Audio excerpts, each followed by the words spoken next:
and the increasing number of tenants who hail from elsewhere. Indeed, this is something of a microcosm of the world at large and the paradoxical realities of globalization. Not only St. Maarten is worried about the phenomenon, many places are worried about the impact of what is the result of the diversity which follows on the encounters of different cultures in confined geographical spaces. As a Caribbean country, St. Maarten is by definition a culturally diverse entity, has always been, and likely to remain so. It has in any case long shared an island with citizens of another imperial power, which has its overseas territories as departments of the metropole. The Netherlands version is both similar and different, but the practice of conjoint habitation of the land has developed habits of living together rather than simply side by side, aspects of which have found institutional manifestations which are even now, I gather, in jeopardy. But that is part of the paradox of globalization. For two opposite forces are at work. On the one hand, centripetal ones that suggest cultural homogenization backed by trading protocols, and on the other, centrifugal forces that retreat from the threat of one-dimensional dullness and insist on the deepening and heightening of the specificities of local cultural realities away from entrapment at a predetermined center. For it is the sharing of one world on terms admittedly peculiar to each stakeholder, but collectively engaged, that provides the texture and multidimensionality which is the reality of human existence in the planet which we all inhabit. It is relevant to draw to the attention of the symposium then a recent development in UNESCO. And as you heard, UNESCO representative for the region in culture is here.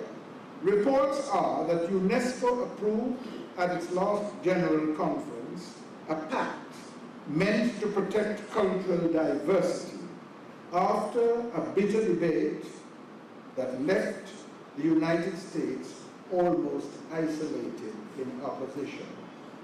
The convention received the approval of 149 of the 154 UNESCO member states, which voted with 4 abstentions and 2 voting against.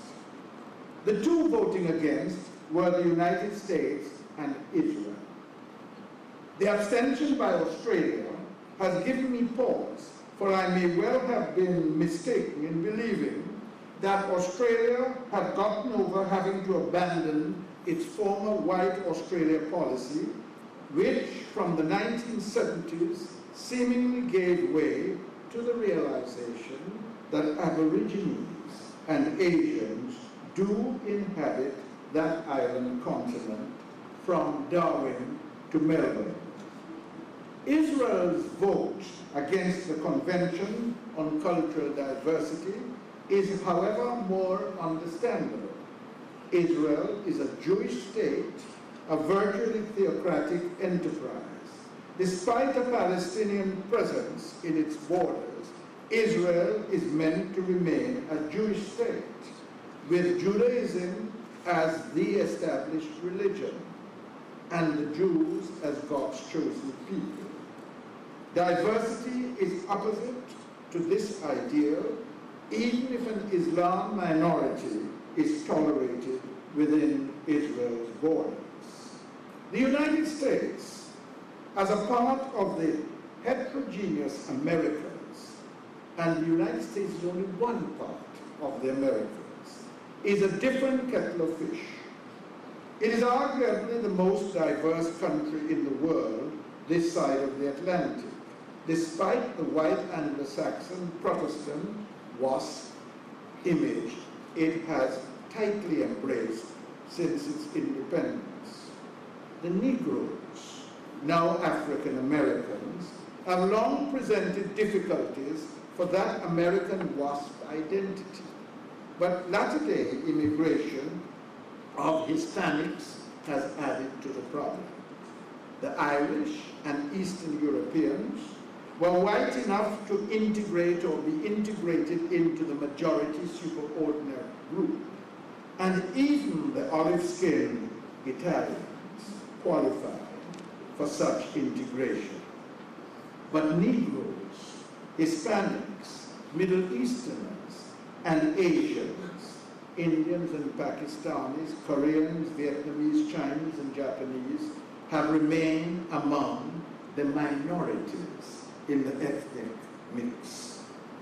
According to a media report, the UNESCO Convention on Cultural Diversity, championed by the culturally diverse European Union and Canada, aims to preserve cultural diversity by promoting ethnic traditions and minority languages, and to protect local cultures from the negative effects of globalization.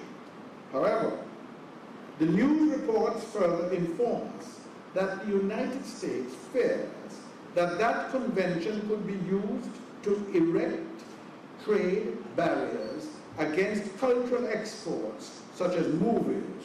Clearly, Hollywood is here endangered, and pop music in the field of entertainment worldwide.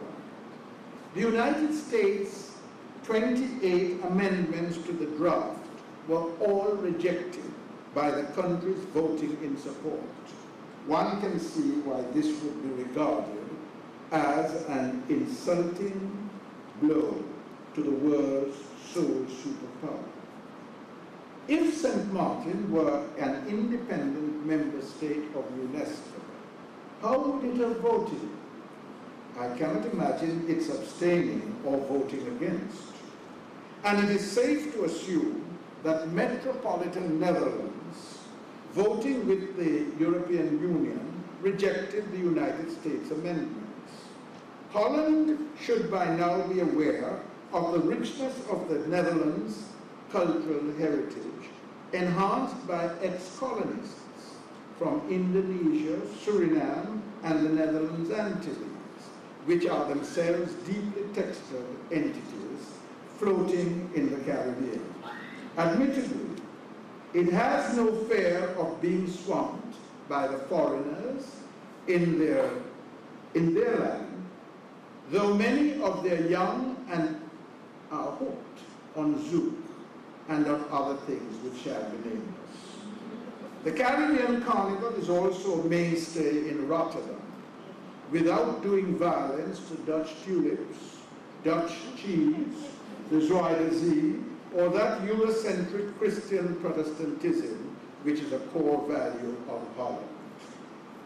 But Holland, while confident in its Dutch language, is quite willing to have its citizens speak English, which puts them in touch with hundreds of millions all over the globe, where English has attained the status as the language of commerce, of science and technology, and even of diplomacy. France, although she voted for cultural diversity, prefers to maintain the specificity of the French language, which once enjoyed universal dominance, especially in the field of diplomacy, as Latin once did. So some time ago, France limited transmission of whatever would result in a non-Francophone cultural invasion. Barbados had itself indicated that some 60% of material transmitted